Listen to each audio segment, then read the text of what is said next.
Welcome to Real Issue Podcast. I'm your host, Martel Llewellyn. Guys, if you are a Miami Heat fan, continue to like, share, comment, subscribe. Thank you for all the support. If you're an NBA fan, subscribe to the channel. And thank you for all the support. So today, guys, we have a guest. His name is Trent from the Miami Heat Network. And today we're going to be talking about possibly trading Jimmy Butler in the offseason. But Trent, how are you doing today? Doing great, man. I'm happy to collab, talk to more Miami Heat creators, and we think alike already, and I already like to hear that. So I'm doing good, man. Thanks. Absolutely. So now we're going to get straight into the topic about trading Jimmy Butler. Now, I will say to start this off, I think that Jimmy Butler has definitely put this Miami Heat team on the map, at least since the Big Three. He's made us relevant. I think that he's one of the hardest and underrated players in the NBA. I don't think he gets the credit that he's due, only because, think about it, we've been almost to the finals 2 times in less than 5 years. So I think that's very important, and I don't think he gets his flowers enough. However, Jimmy Butler, he is getting older, and this team, as you can tell from the Heatles, when you're playing together for 3 and 4 years with the same roster, people get tired of each other. People get sick of each other. And the cornerstones of this team are Bam Adebayo and Tyler Herro. So now, instead of really focusing on Jimmy Butler, mind you, he's getting older and he's playing less games. He's load managing in the games, and we're going to get towards that later. But I think bigger picture, we have to look at the roster that we have and try to understand that we might not be guaranteed to win in terms of we're not a top 3 team. We're not a top 5 team. If you're not even a top 3 team, you're really not in the conversation. We can't keep going off of, the Miami Heat are going to pull it together. But Trent, kind of take us like in the direction of where you want to go with this. Yeah, man. So I feel like a lot of us Miami Heat people that have great content in Miami, we try to stay positive. Like, okay, maybe this team's going to turn around. Maybe we remain healthy and make some moves before the trade deadline came. Like, we just try to always remain positive, guys. Let's be honest with you. We're about to be at the All-Star break. We're already here, to be honest. We are 32-27. We're seventh in the Eastern Conference. All right. I believe we will be in the postseason. But if you look at the roster that's constructed, look at all the big deals that we have in Kyle Lowry, Duncan Robinson, Jimmy Butler. We just paid Tyler Herro during the off season.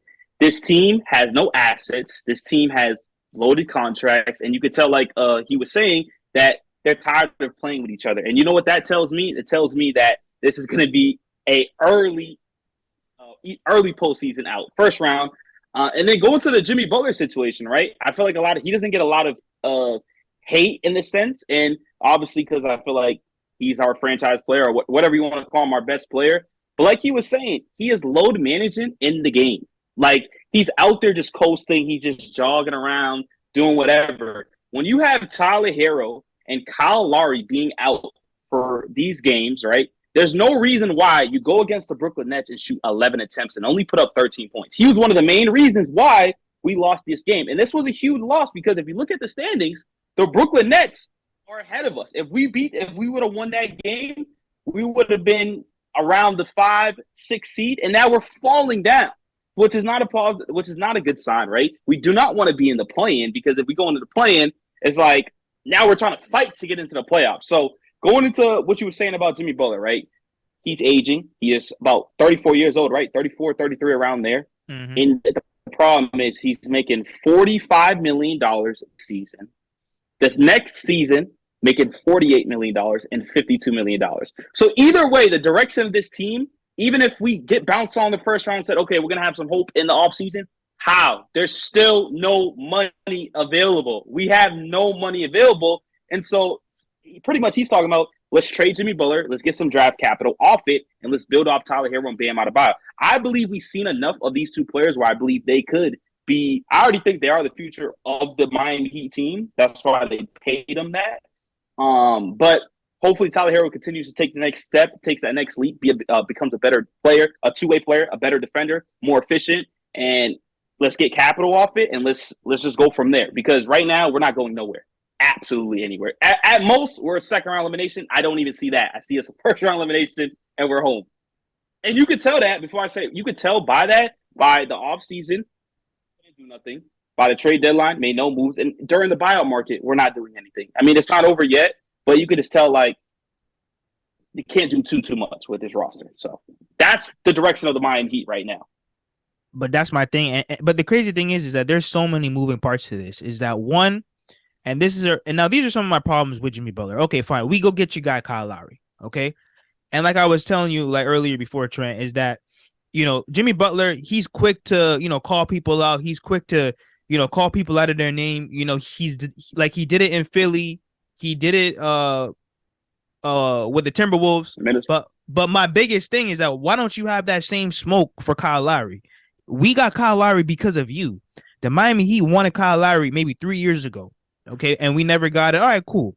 But we finally get him over here. Okay, Kyle Lowry said he wanted to be here. So when you sign up for the Miami Heat, you know that you got to at least be in shape.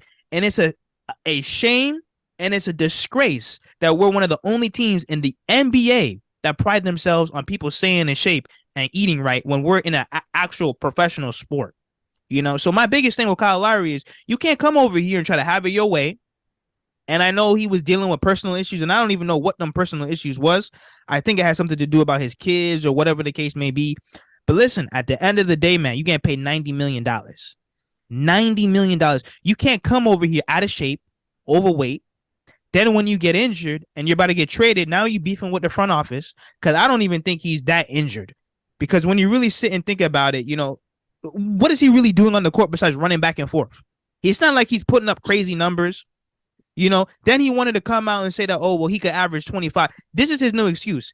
Oh, well, I could average 25 if I wanted to. I'm trying to get Jimmy, Bam, and Tyler going. And he's never averaged 25 in his life. If Kawhi never went over there, people calling him Hall of Famer. Hall of Famer for what? Hall of Famer for what? They legit say they call Toronto LeBronto. LeBron had the East on lock and key. Okay, every single time DeMar DeRozan and Kyle Lowry saw LeBron, they was in headlights, But back to Jimmy Butler, like I was saying before. So first he brings Kyle Lowry over here, and he's not holding them accountable, okay? Then he's load managing in the games. And what we mean by load managing in the games, Trent said it before, he's jogging, lack of effort, he's not being aggressive. And remember, I get it, people saying that, well, the team's not really built around Jimmy Butler.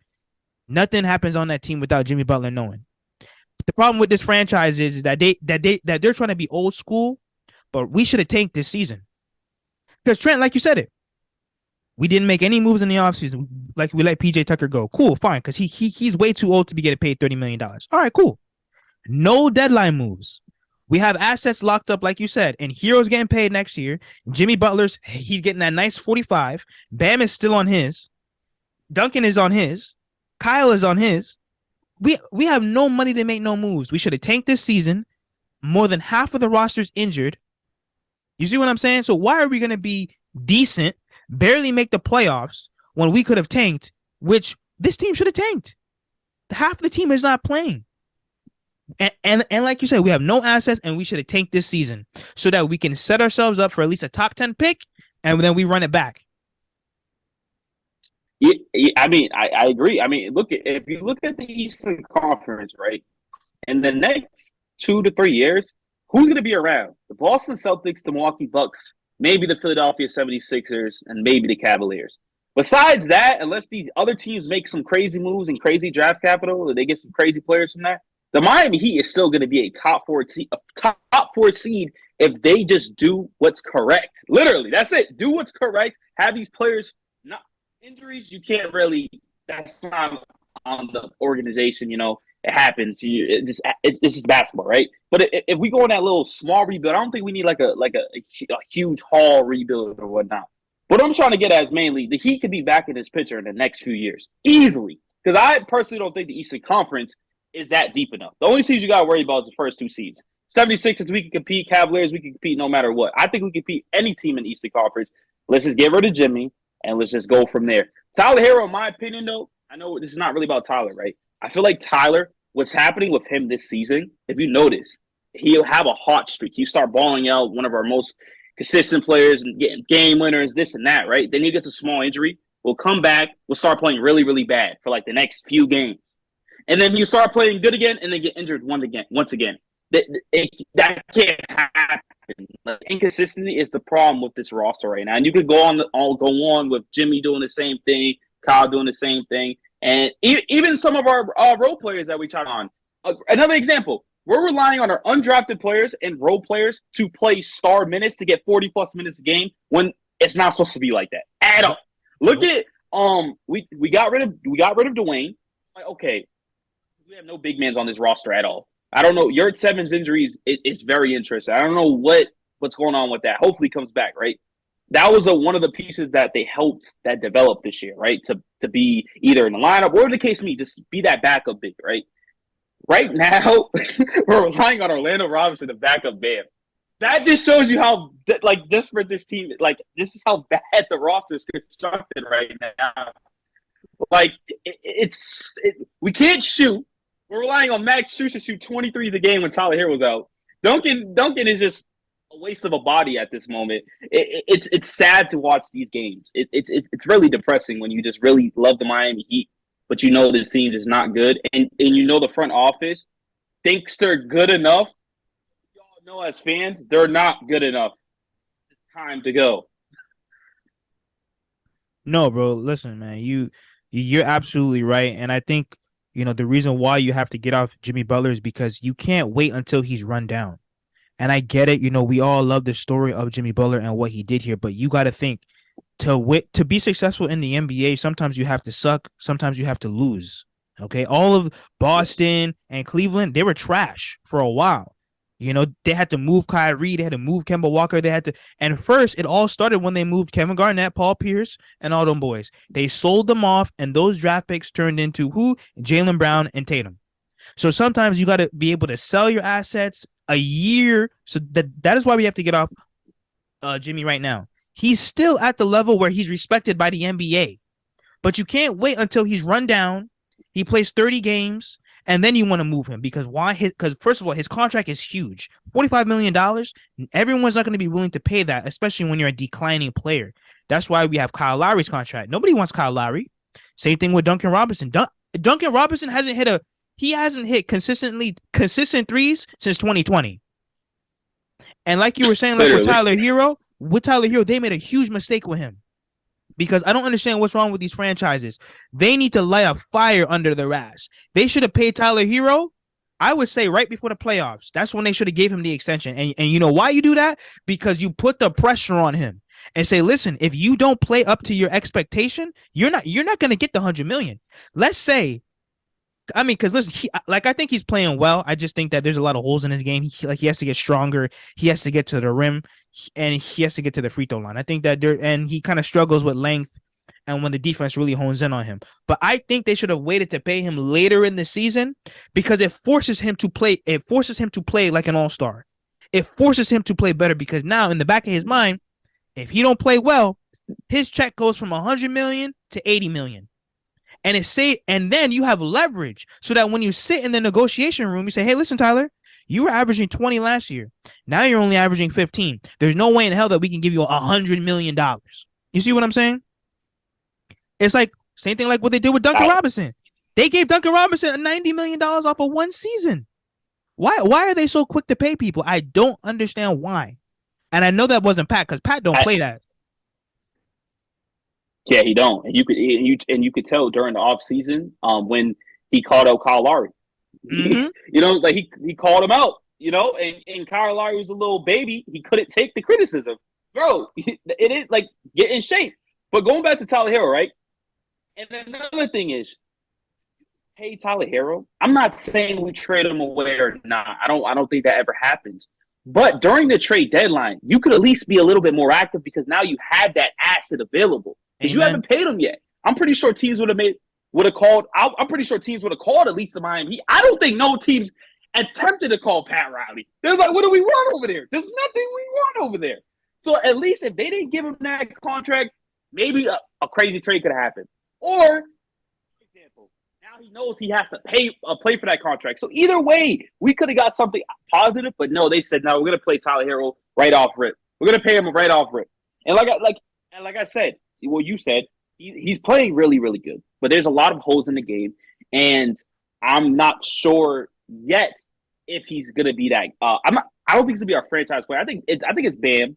I really do, but Tyler Herro, it's weird. Like, who do you think has a higher upside? I don't really like to compare big guard or whatnot, but like Well, the franchise. thing about Tyler Hero is that he's still so young. But the concerns that I have, and because remember, once you get to year 5-ish, you are who you are. So my concerns is, okay, I know he's 22 now, maybe around 25, 24, he's really going to gain that muscle mass, because I think that's the biggest key. I think he could score, but he struggles to score when there's lengthier defenders on him, stronger defenders on him that can push him off the block, bully him, not get up to his spots, and I think that, he has to try to attack the rim and get to the free throw line, because when your shot is not falling, you got to find other ways to score, because he's a good shooter, don't get me wrong, but you got to find other ways. And I think that with Bam, it kind of took him some time. Remember, a lot of people were crying about how he wasn't aggressive last year, and now everyone's giving him all the praise but now he's finally came into the player that we thought he would. But it's going to take Tyler some time, but like you said, I just think that they should have waited a little bit longer, put that pressure on him to at least play. But I think the biggest thing with Tyler Hero is the durability. I think the durability is going to be an issue, because he misses roughly 30 games for the season. 30 games, and that's a lot, especially for a young player. And if he's already doing that now, that's why he needs the strength, and that's why he needs the muscle mass, because clearly he's getting beat up.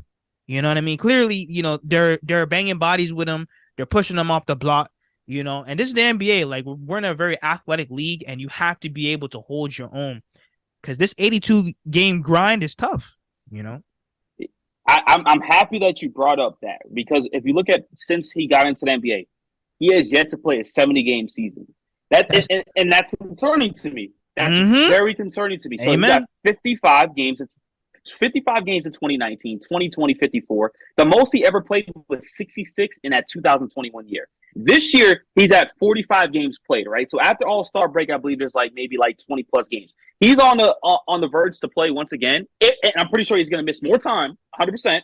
He's on the verge to play close to maybe low 60, maybe 50 games, high 50. That's a concern to me. He's 23 years old. 23 years old. It's not like the dude's 38, been in the league for 15 years, this and that. No, you're 23 years old. You're only 2 years younger than me, and you're missing this much time. And if we really want to get rid of Jimmy and go into the direction of relying on Tyler and Bam, it's just going to be Bam out there every single night consistently, because you can't stay on the floor healthy. So it's a lot of problems. And also, right, I know I don't like to go off stats, and stats could be, not always the truth. Like, if you watch the game, you kind of see it from there. But if you want to talk about it just a little bit, right, as him becoming a starter, he has played worse. He has been worse than him coming off the bench. I mean, the points, it's not really a change. It's 20.7 to 20.6. But the field goal percentage went down a little bit. His three-point percentage went down 3%, which he was close to shooting 40% from the three. This year he's shooting about 37%.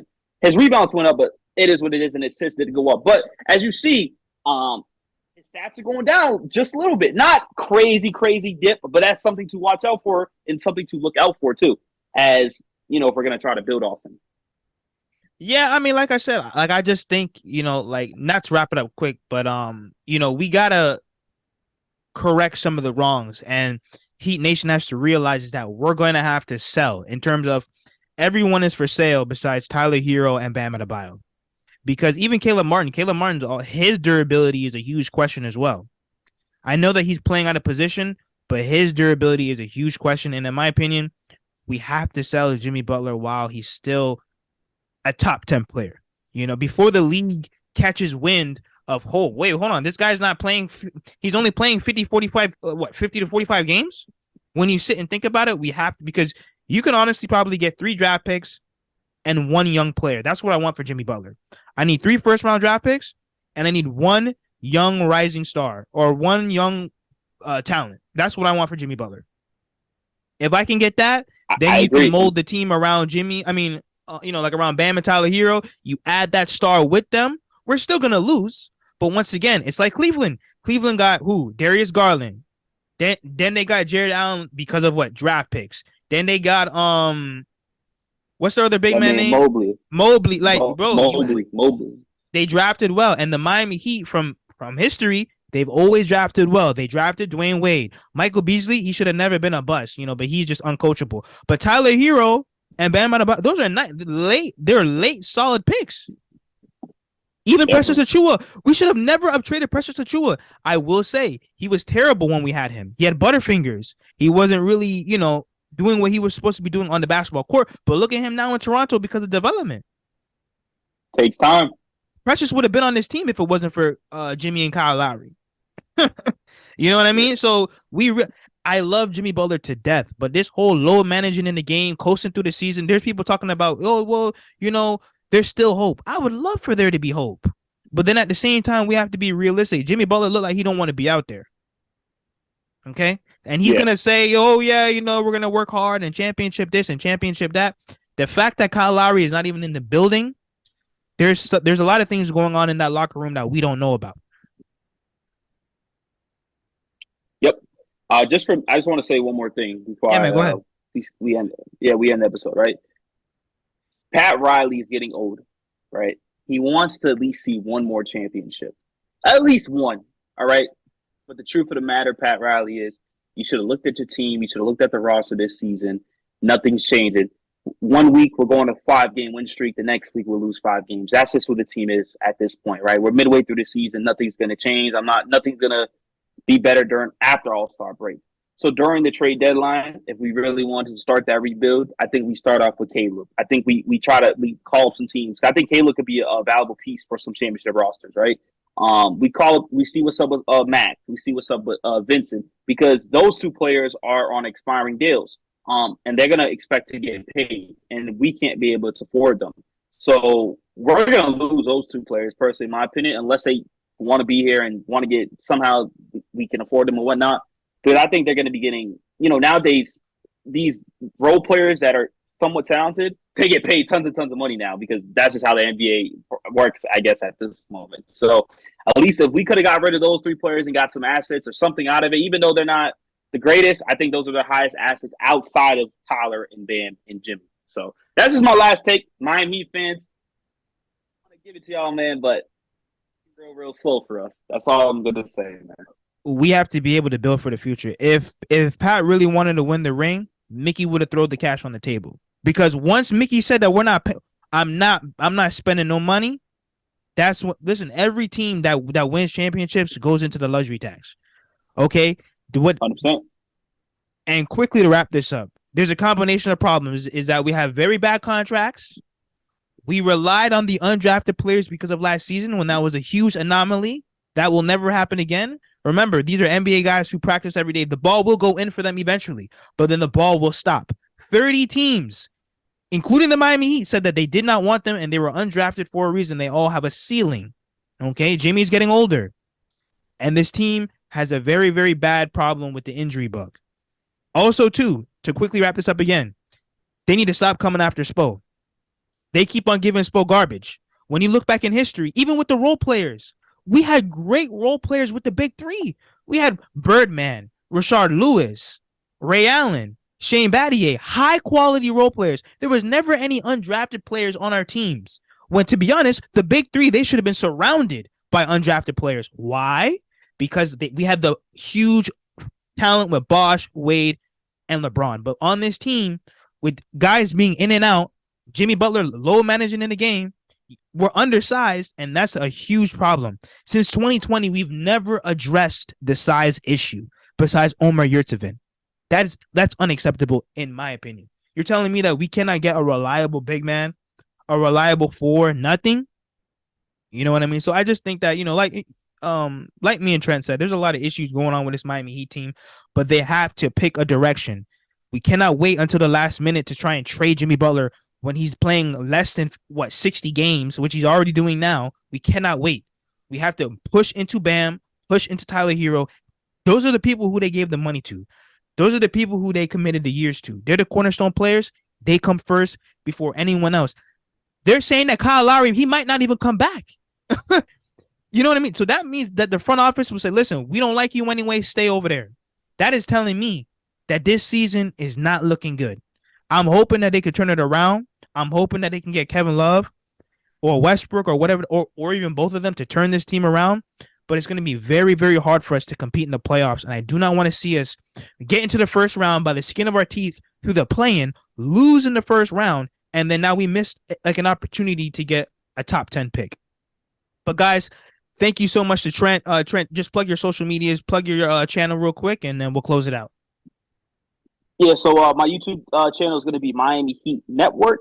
And yeah, that's pretty it, man. So if you're going to check that out, I upload Miami Heat content. And I appreciate y'all so much, and we love y'all. I'm out. Thank you guys. Listen, go sub to his channel, comment like under all his posts, show him the same support that you guys have continued to show me. Guys, like, share, comment, subscribe as we continue to push to 2,000 subscribers.